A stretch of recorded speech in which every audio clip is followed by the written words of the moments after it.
Vegetable gravy செய்ய தேவையான பொருட்கள்: வெங்காயம் இல்லைன்னா பல்லாரி எடுத்துக்கோங்க, சுண்டல், பன்னீர், தாளிக்கிறது கருவேப்பிலை, கொத்தமல்லி இலை, மிளகுத்தூள், வீட்டில் செஞ்ச குழம்புத்தூள், மஞ்சள் பொடி, வத்தல் பொடி, பட்டாணி, உருளைக்கிழங்கு, பச்சை மிளகா, தாளிக்கிறதுக்கு எண்ணெய்.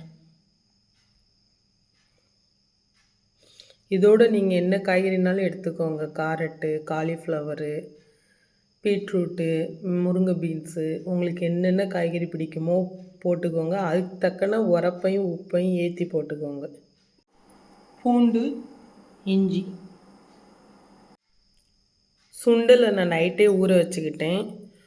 சுண்டலையும் அதுக்கப்புறம் பட்டாணியையும், இது பச்சை பட்டாணி, அதனால் நான் ஊற வைக்கலை. இப்போ சும்மா கழுவி மட்டும் எடுத்துக்கிட்டேன். அதுக்கப்புறம் உருளைக்கிழங்கு, இது மூணையும் 1/4 மணி நேரம் நனைய போட்டுருங்க. 1/4 மணி நேரம் அவிய போட்டுருங்க. அதாவது ஒரு விசில் வச்சு 5 நிமிஷம் இல்லைன்னா 10 நிமிஷம் குறைச்சி வச்சுருங்க.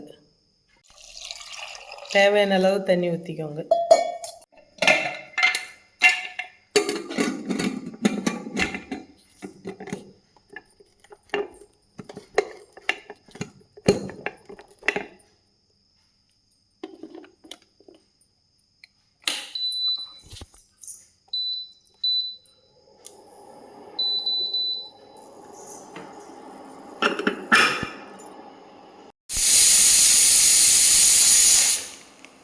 விசில் அடைச்சிருச்சு. இப்போ குறைச்சி வச்சு 5 நிமிஷம் வச்சுருங்க. வெங்காயம், இஞ்சி, பூண்டு, மிளகாய் இதெல்லாம் கட் பண்ணி எடுத்துக்கோங்க. உருளைக்கிழங்கு அவிச்சு கட் பண்ணி வச்சுக்கிடணும். பட்டாணியும் உருளைக்கிழங்கையும் தண்ணி எடுத்து வச்சுக்கிடணும். அடுப்பை ஆன் பண்ணிக்கோங்க. ஆன் பண்ணிட்டு தண்ணி இல்லாமல் இருக்கையும் எண்ணெய் ஊற்றிக்கோங்க. சட்டி நல்லா சுட்டுருச்சு, எண்ணெய் ஊற்றிக்கிட்டாச்சு. நான் கடுகு போடலை, இப்போல்லாம் கடுகு எண்ணெய் ஊற்றுறேன்.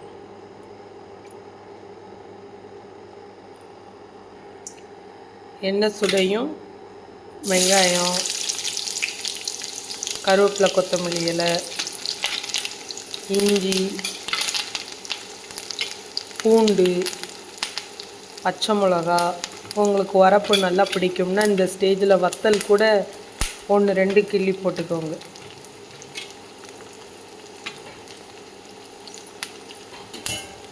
போட்டு நல்லா கிண்டணும்.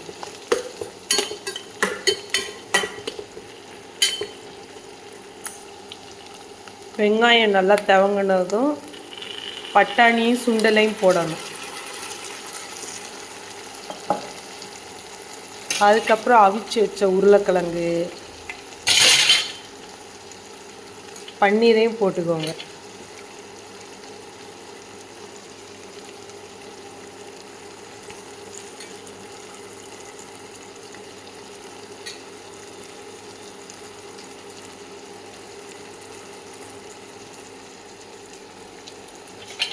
போட்டு லேசாக ஒரு கிண்டி விட்டுட்டு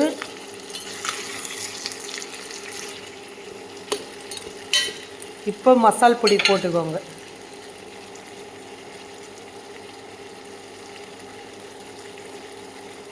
உங்களுக்கு எவ்வளோ உரப்பு தேவையோ அவ்வளோ தக்கன போட்டுக்கோங்க. நான் சின்ன ஸ்பூன் தான், டீஸ்பூனுக்கு அடுத்த சைஸ் ஸ்பூனு 3 ஸ்பூன் மசால் பொடி போட்டிருக்கேன்.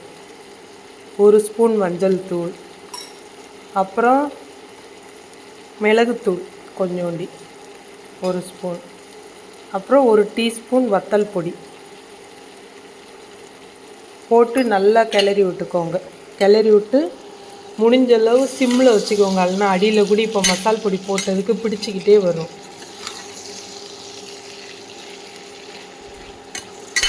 சிம்மில் வச்சுக்கிட்டு 5 நிமிஷத்துக்கு ஒருக்கா பார்த்து கிண்டி விடுங்க. கிண்டி விட்டுட்டு மேலே நல்லா எண்ணெய் தெரியுற மாதிரி வரையும் இறக்கிடுங்க.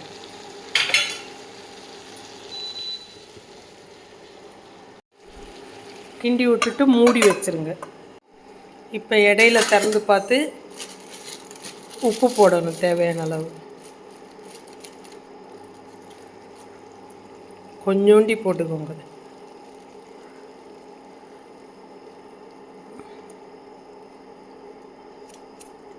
உப்பு போட்டு ஒருக்கா கிண்டி விட்டுக்கோங்க. உப்பு அப்படின்னா தான் எல்லா இடத்துலையும் பரவும்.